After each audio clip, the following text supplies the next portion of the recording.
Hello everyone, আসসালামু আলাইকুম। আপনারা সবাই কেমন আছেন? আশা করি বরাবর মতন সবাই ভালো আছেন। তো গাইস কি আর বলবো, ফাইনালি 2-3 মাস কাম করার পরে মোটামুটি কাম 90% কমপ্লিট করছি।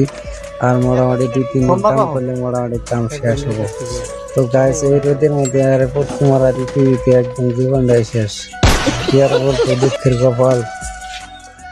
তো গাইস এটা হলো সিঁড়ি, 1 নম্বর সিঁড়ি, আর 2 নম্বর সিঁড়ি ওইদিকে আছে। আমি দেখাতেছি অল্প পরে, আপনারা দেখতে থাকেন।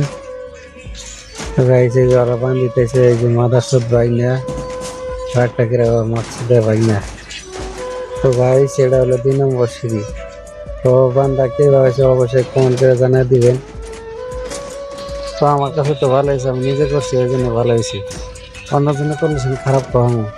ওই যে কথাই আছে না, নিজের বলা কানা হলি তা বলো।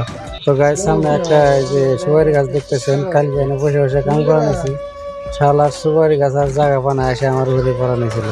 তো গাইছে আধাহানি মোটামুটি রড লাল লাল দেখতেছেন, এনে মানে ঈদ খাবার গেছিলাম গান্ধা থেকে, ওই জন্য মানে পুরা আয়রন বেড়ে গেছে গা।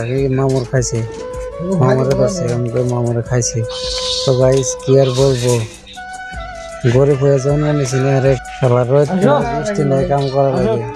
তো গাইছে ওস্তাদ রড কাটতো, রড ওস্তাদ না মামু হচ্ছে, মামু না ওস্তাদ, কি উল্টা উল্টা বলতে ফেরবা।